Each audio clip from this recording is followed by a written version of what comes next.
Hi, welcome to my channel, JaberTime. Today I'm going to go over another example for the topic rational functions, which is written right here. And we're going to focus on the horizontal asymptote and the vertical asymptote. Once I'm done, I'm going to add to it another concept. So you're going to see that at the end of the video. Let's get started. Graph the rational function f of x equals 2x plus 1 over x minus 3. I'm going to start with the horizontal asymptote and the vertical asymptote.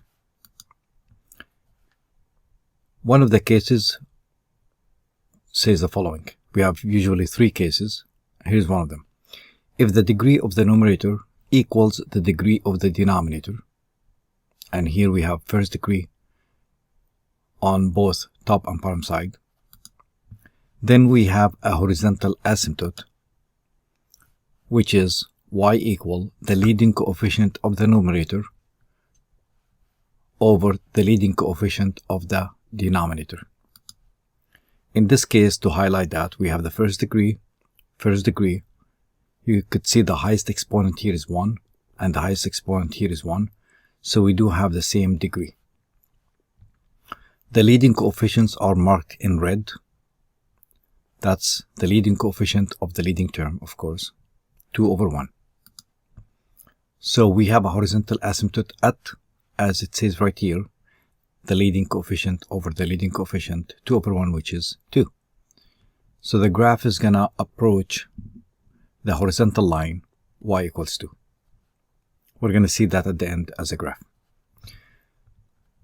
How about the vertical asymptote and how does it look like? So let's write this here as a summary for this topic. For the vertical asymptote, we focus on the denominator. The factor in the denominator, which is one factor here, x minus 3, will lead me to the 0 that causes it to make it 0, which is going to be the vertical asymptote. So here we go. We're going to set this factor x minus 3 equals 0. That means x equals 3 by adding 3 to both sides. So the solution to this equation is x equals 3. So we do have a vertical asymptote at x equals 3. One more time, we're going to get back to those through the graph and see it in detail. Now I'm going to talk about the Y-Intercept, the X-Intercept, the domain, and range. Let's move on. For the Y-Intercept, we usually set x equals 0. For the X-Intercept, we do it the other way around. We substitute 0 for the y value. So here, to find the Y-Intercept, I'm substituting 0 for x, as you could see here, 2 times 0 and 0 here.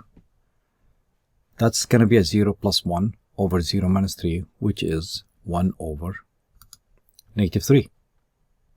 Let's take the negative outside. So it's negative 1/3. So the graph is going to cross the y-axis at negative 1/3, right below the x-axis. For the x-intercept, let's put y as f of x equal to 0. So for that,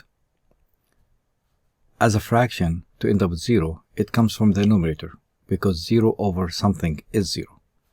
That implies that 2x plus 1 should be 0. Subtract 1 from both sides, get 2x equals negative 1, divide both sides by 2, and I get x equals negative 1/2. So far the graph is going to cross the y-axis at negative 1/3. It's going to cross the x-axis at negative 1/2. Now for the domain. The domain is all real numbers except those restrictions that we can't use. And I could see from the denominator here that we cannot use 3, because 3 is going to cause the denominator to be 0. So looking at what makes the denominator equal 0, we say x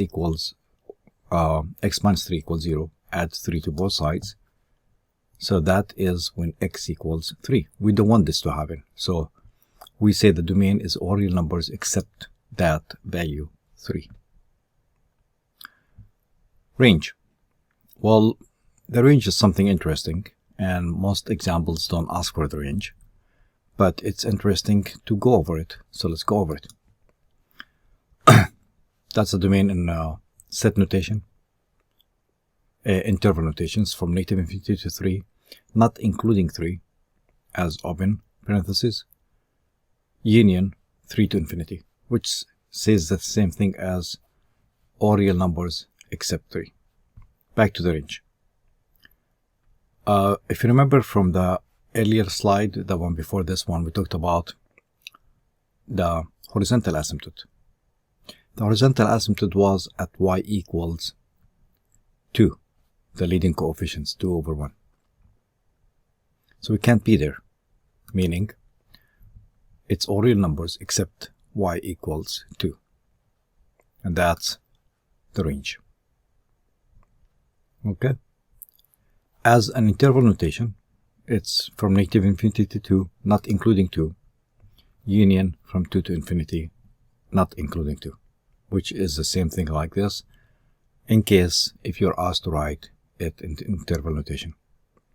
Now let's graph it. We have enough information. Let's gather them in one table. I have the horizontal asymptote, which is y equals 2. That comes from the leading coefficients, since we have the same degree. I have the vertical asymptote at x equals 3 because of the 0 of the denominator. I have the x-intercept when I substituted y equals 0. And that came from 2x plus 1 equals 0. Because 0 over something will be 0. If x equals negative 1/2. I have the y-intercept at y equals negative 1/3 by plugging in 0 here and 0. 1 over 3 with the negative sign. We talked about the domain, that we can't have 3, so everything except 3. We talked about the range, that it's everything except the value when you are getting close to the horizontal asymptote at y equals 2. So let's start with the horizontal asymptote at y equals 2, right there. Here we go. Second one on my list is the vertical asymptote at x equals 3, somewhere here. We have an x-intercept at negative 1/2, somewhere here. X-intercept, I was pointing to the y.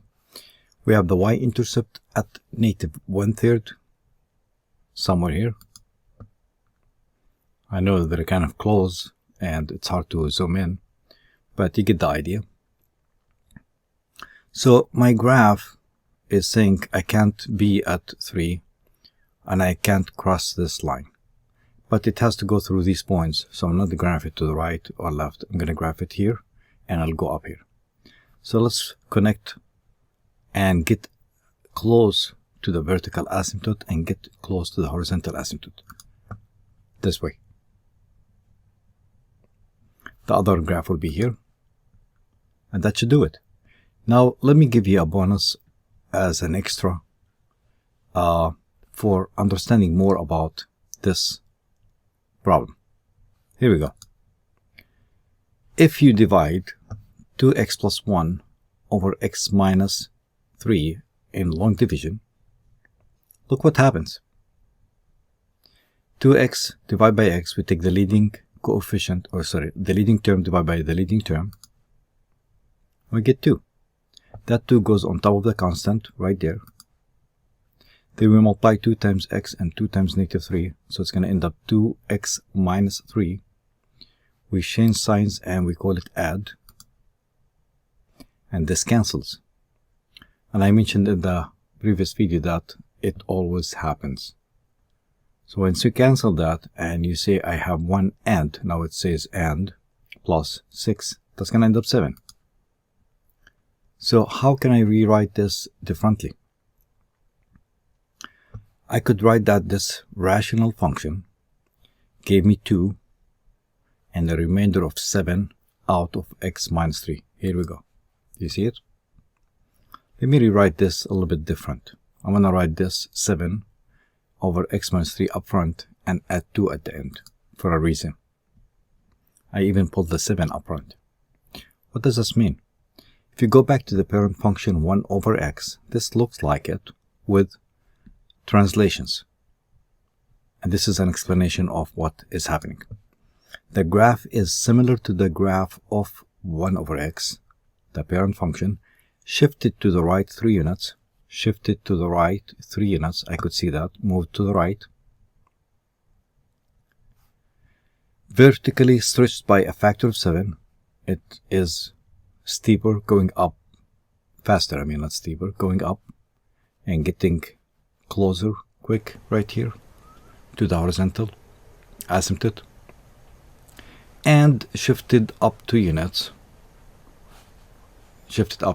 So it's kind of interesting. The original graph goes in the first quadrant and the third quadrant, but this one is growing faster because of the 7, moved to the right 3 units, moved up 2 units, and that should do it.